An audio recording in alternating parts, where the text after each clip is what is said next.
mendukung kebijakan strategis penumbuhan 2,5 juta agropreneur milenial Kementerian Pertanian, Pemuda Tani Indonesia turut berkontribusi melalui pembentukan kelompok usaha bersama atau KUB yang dikelola dalam satu kawasan pertanian. Sebagai upaya meningkatkan kapasitas agropreneur milenial dalam pengelolaan dan manajemen usaha tani pada kawasan pertanian, Badan PPSDMP ikut memfasilitasi dalam penyelenggaraan workshop Pemuda Tani Indonesia dengan tema Peran Pemuda Tani Indonesia dalam pengembangan kawasan pertanian. Acara tersebut dibuka siang tadi jam 13.00 tanggal 8 Oktober 2021 oleh Menteri Pertanian Republik Indonesia Dr. Syahrul Yassin Limpo SHMHum di Grand Ballroom Bumi Surabaya Hotel. Workshop diikuti oleh 100 orang pemuda tani secara offline dan 9.900 orang secara online. Adapun materi workshop meliputi 1. Korporasi petani berbasis kawasan, 2. Manajemen integrated farming, 3. Teknologi pertanian berbasis IoT, dan 4. Pengembangan agribisnis berbasis e-commerce. Berikut adalah arahan dan pesan-pesan Bapak Menteri terhadap 1.000 petani milenial yang tersebar di seluruh wilayah Indonesia.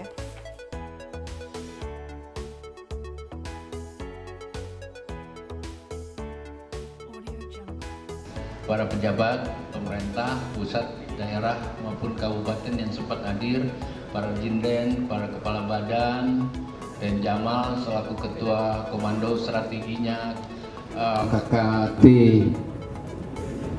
PTI yang saya hormati bersama jajaran yang mewakili Pak Kapolda, yang mewakili jajaran militer yang sempat hadir, anak-anakku sekalian dari seluruh Indonesia yang sama kita saya hormati.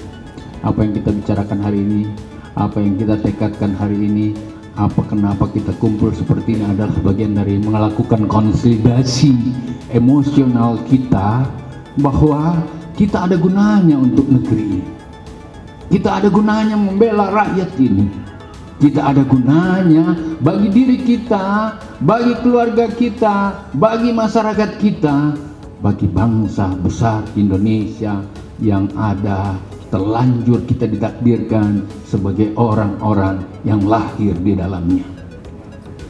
Oleh karena itu, kalian bukan ecek-ecek.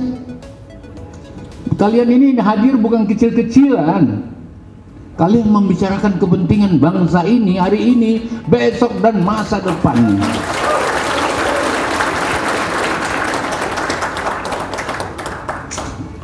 Kita sadar nggak bahwa bangsa ini besar? Dan Jamal, kita tahu nggak bahwa yang di atasnya kita itu cuma Cina, karena memang dia 2 miliar orang, negaranya satu benua. Kita sadar nggak cuma di atasnya kita cuma Amerika? Kita sadar nggak bahwa cuma India di atas kita? Kita nomor 4, saudara. Di bawah kita baru Pakistan, Brasil, dan lain-lain sebagainya. Kita bukan bangsa kecil, tetapi bangsa besar ini yang terdiri dari 17.000 pulau menyatu dalam kehidupan yang Allah berikan. Allah modal yang sangat besar. Kurang apa matahari kita? Semua hanya bisa hidup dengan matahari, kan? Matahari kita tak pernah putus setiap hari. Kalau kau ke Copenhagen, saudara, Copenhagen itu hanya melihat teriknya matahari ini 9 hari dalam 1 tahun. Kita bersinar terus. Kurang apa Allah memberikan angin yang tidak pernah putus di sini. Dan angin menjadi bagian-bagian yang membawa semua kehidupan bisa berjalan. Kurang apa Anda punya tanah, Anda punya pulau, Anda punya sungai, Anda berarti air nggak bersoal, hujan setiap saat. Kita punya sungai yang ribuan, dan kita punya tanah, ada dataran rendah, ada bukit-bukit, ada gunung bahkan. Fabi ayyi ala'i rabbikuma tukazziban, kecuali kalian tidak mensyukuri sebagai sebuah negara besar seperti ini. Oleh karena itu, yang pertama saya merespon baik Pak Deng Jamal ini, adik saya, saudara saya. Dimanapun Jamal di situ, saya pasti ada di belakangnya. Dan pekerjaan ini bukan pekerjaan kita kecil-kecil hanya untuk mencari kehidupan, bukan. Kalian bukan sampai di situ aja. Saya tahu di sini ada idealisme yang bermain di antara kita. Di sini ada nasionalisme yang bermain dengan kita. Kenapa? Karena kita bicara pertanian itu bicara makannya rakyat 273 orang, saudara. Kau kira kecil? Boleh ada yang lapar. Kita tidak boleh salah hitung dengan negara besar ini. Kita tidak boleh terpecundani dengan situasi apapun. Harus kita jamin makanan harus siap. Kita bersoal dengan lapangan kerja, tahu nggak, ngurus pertanian itu adalah membangun lapangan kerja terbanyak. Di budidayanya, di hulunya orang udah kerja, di pemetikannya orang udah kerja, di mengolahnya menjadi sesuatu orang sudah kerja, dipasarkannya ke pasar kemana, mengangkut kemana, sudah lapangan kerja. Ini yang kita bicarakan hari ini dan Jamal ya. Dan itu kalian. Oleh karena itu saya berharap sesudah pulang dari sini kita tidak hanya kumpul-kumpul, ada suatu konsepsi yang kita lahirkan, ada sesuatu program yang kita coba lakukan secara bersama memenuhi kebutuhan kehidupan. Saudara-saudara, makanan itu tidak ada COVID, tidak ada makanan. Kau mau COVID kan, mau nggak COVID, tetap aja kita lapar. Betul? Semua mau makan. Kalian bisa sembunyi dalam bunker, kalian bisa bersembunyi karena takut dengan COVID di dalam rumah. Tapi kalau tidak makanan, bisa hidup nggak? Nah itu.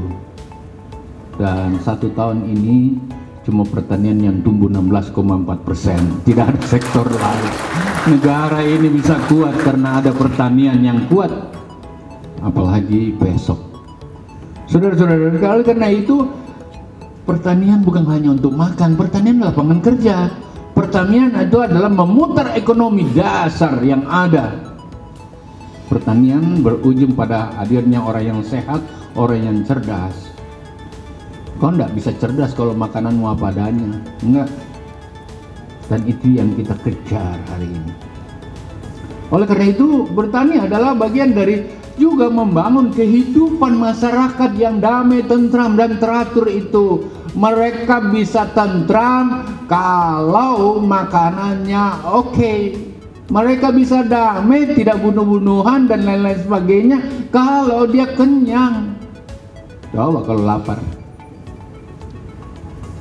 Saya kemarin baru kembali dengan Bapak Presiden di Papua. Saya bilang sama Bapak Presiden waktu berdua, Pak Presiden menghadapi Papua tidak hanya dengan senjata, dan Bapak Presiden setuju. Pertanian adalah jawaban dari perdamaian yang ada. Saudara-saudara sekalian, di saat COVID tidak ada orang bisa menciptakan uang, pertanian menciptakan 450 triliun rupiah hanya dengan ekspor. Kalian nggak tahu bahwa dengan tumbuhnya pertanian itu ribuan triliun yang dihasilkan oleh kita. Itu hebatnya pertanian. Dan pertanian karena alammu tersedia, kurang apa? Tinggal mau nggak?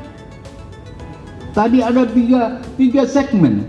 Segmen di budidaya, segmen cangkul-cangkul dan lain-lain sebagainya, segmen petik-petiknya, segmen olah-olahnya, segmen jualnya dan jualnya. Sekarang dengan digital kalian udah bisa jual seluruh dunia dari ada. Oleh karena itu kita tidak cuma kumpul-kumpul, bukan lagi eranya yang seperti dulu hanya berseragam-seragam, tetapi tidak ada yang kita hasilkan. Saya mau setiap orang di sini adalah orang yang menjadi entrepreneur pertanian yang besok menjadi tidak lagi underdog, tidak lagi miskin, tetapi dia mampu membagi kerja. Dia orang yang berada. Pertanian itu hebat. Bertani itu pasti keren. Saudara-saudara sekalian, oleh karena itu pertanian tinggal butuh kita serius, karena di depan mata kita ada lahan lah. pertanian itu ada yang 1 bulan, 20 hari bahkan. Ada yang 1 bulan, ada yang 2 bulan, ada 3 bulan, ada 5 bulan, ada 7 bulan, ada 1 tahun, ada 2 tahun, ada 3 tahun. Pilih mana? Dan semua ada marketnya. Kalau begitu, ini tinggal harus sedikit, harus ada kemauan yang sangat serius. Dan Jamal membuat Komando Kawal Keterpaduan KKT ini, PTI ini, tidak ada lain adalah itu, membangun mindset bahwa kita harus bertani, dan bertani bukan anak orang kecil, petani bukan orang miskin, petani bukan yang lecek-lecek bajunya, karena di luar negeri sudah membuktikan. Orang di Jepang itu orang yang hebat adalah petani, di Korea juga begitu, di Vietnam juga begitu. Di Amerika yang bisa jadi presiden adalah yang memiliki lahan pertanian yang besar. Saudara-saudara sekalian, oleh karena itu memang kemauan untuk melakukan motivasi terhadap anak-anak muda kita, yang seperti Pak Jamal bilang, 71 orang yang masa lalu kolonial, kita hadirkan pemuda milenial yuk yang lebih agresif, lagi memiliki motivasi, lebih kemampuan yang ada. Dan yang kedua, memang harus coba serius menangani itu. Oleh karena itu pelatihan membuat kita serius. Kita mulai tahu, oh beginilah caranya. Oke, aku berada di sini, aku berada di budidaya, aku berada di petik olahnya, aku berada di marketnya, pemasarannya. Inilah yang harus dilakukan. Yang ketiga adalah memang harus profesional, menjadi pekerjaan, bukan buruh tani. Kalian bukan buruh tani, Pak Jamal juga nggak mau, saya juga nggak mau kalau kalian jadi buruh tani. Kalian adalah pekerja profesional di bidang pertanian. Setuju? Kalau begitu, tinggal perbaiki agenda intelektual, bangun keterampilan untuk melakukan tata kelolanya, dan kemudian tentu saja harus dikawal dengan perilaku yang bersemangat. Orang milenial itu, orang yang muda itu, salah satu cirinya selalu bawa handphone. Jadi walaupun saya punya umur seperti ini, karena saya masih pakai handphone, saya termasuk milenial, saudara.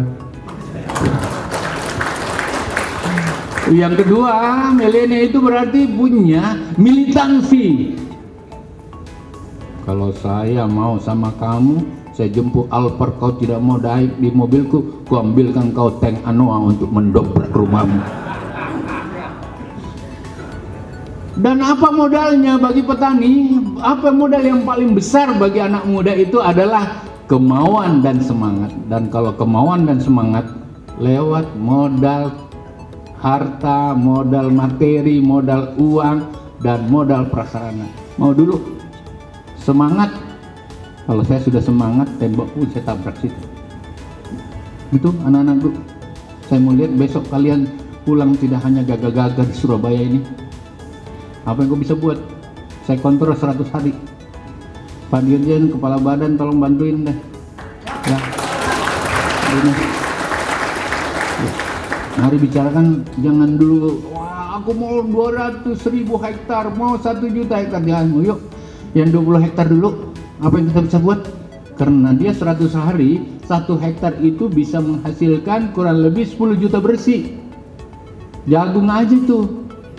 Kan jagung 1 hektar itu intervensinya 4 juta sampai 8 juta. Kalau 8 juga intervensinya, modalnya maksudnya, itu sudah termasuk menggaji kita punya diri, siapa yang kerja di dalam, sudah pesan nasi bungkus dari warung Padang, sudah minum Coca-Cola di dalam, terus rokoknya bukan sigaret lagi, dia cerutu. Itu 8 juta itu. Terus coba kali 1 hektar kali jagung 1 kilo berapa sekarang? Kalau dia 5 ton per hektar, sekarang harga jagung 5.000 kurang lebih. 5 kali 5 ton berarti berapa? 25 juta, saudara. Udahlah, 25 juta, 20 juta aja yuk. Buang aja ya 5 juta. Berarti kalau modalnya cuma 5 sampai 8 juta, kita masih punya 13 juta, saudara. Buang lagi tuh. Berarti ada 10. Maaf, saya dikejar waktu ini, aku nggak mau ini ganti. Nggak boleh nggak tunggu itu pesawat sedikit. Banyak malah susah nih kalau kita bicarain, waktunya susah banget. Saya masih mau nyanyi lagi. Enggak, Aku melihat itu, kalian pulang, setiap DPD, setiap kabupaten, saya kontrol yang 20 hektar. Kepala BPSDM, Pak Prof, tolong bantuin. Pak Dirjen, Pak Kepala Khusus, ya. Kalau dia 1 hektar, 10 juta kan, 13 juta, 15 juta kan. Kalau kalian punya 10, kalian punya 2, kali 2 kali tanam, berarti 20, kali 3 kali tanam, berarti dia 30, berarti 1 bulan 10 juta saudara. Gajimu udah bersih-bersih tuh dengan segala macam, kau udah makan di dalamnya. Adakah petani seperti ini? Ada. Bahkan ada petani sekarang yang saya ketemui, anak muda 40 juta 1 bulan. Masa kalian kalah? Nggak boleh lah. Nah, memang cuma satu, kalau petani muda itu mudah jatuh cinta, tapi juga mudah patah hati. Saya juga suka begitu nih, tapi berarti saya masih muda ya. Nah, itu yang harus di-manage saudara. Kan tidak ada yang instan. Kalau bola itu pelan-pelan dibanting, ya pelan-pelan lentingannya. Kalau dia terhempas, dia maju ke depan, dan kalian tidak boleh kalah. Siapa suruh ketemu sama saya? Gitu Pak Jamal, saya berharap ini harus kita lakukan. Dan yang pertama pakui. Yang pertama pakui itu buat perencanaannya. P-nya itu perencanaan. Yang kedua hanya ya, atensi itu serius kok, jangan iseng-iseng, jangan cuma ikut latihan, jangan cuma sampai di sini. Masa mau buang uang sih? Pakui, hanya itu knowledge, pakai ilmunya. Sekarang belajar kok. Kalau dia belajar dari virtual bagi ambil di link yang ada, ambil di awan. Yang terakhir ulet itu orang yang ikhlas, tulus, Tuhan atur sambil doa-doa. Pakui, I-nya adalah pakai inovasi, pakai drone pakai tadi itu sudah kasih lihat. Nah itu semua menjadi bagian. Saudara, aku tunggu karyamu dalam 100 hari. Jangan cuma kita kumpul. Pak Jamal nggak perlu seluruh kabupaten di seluruh Indonesia, tidak perlu. Yang ada sini aja dulu, ya. Dan saya kontrol. Pak Dedi, Prof Dedi, tolong bantuin integrated farm menjadi bagian, boleh. Pak Prof Imam turun tangan. Pak, kita lihat, ya, kita lihat. Gitu aja. Boleh saya langsung naik pesawat nih? Terima kasih. Aku masih mau gabung nih sebenarnya. Ya, tapi waktu juga susah. Saya masih ada acara di Makassar sore ini dan besok sudah harus kembali. Maafin saya, adik-adikku yang saya banggakan, saya cintai. Negeri ini nunggu kalian. Negeri ini nunggu kalian. Besok ada climate change, ada kondisi yang mungkin saja lebih jelek dari COVID ini. Tapi yang paling penting, makanan, pertanian adalah sumber kehidupan. Semua orang di dunia butuh. Oleh karena itu mari ciptakan itu. Ya, setuju ya? Setuju? Oke, terima kasih Bang Jamal, Pak Deng Jamal, semuanya terima kasih. Ridha Allah bersama kita. Sekian, assalamualaikum warahmatullahi wabarakatuh. Hal yang bermakna dari arahan Bapak Menteri Pertanian Syahrul Yassin Limpo adalah pertanian adalah kekuatan suatu bangsa. Untuk memajukan suatu daerah, majukanlah dan kedepankanlah pembangunan pertaniannya. Selamat berkaya membangun negeri.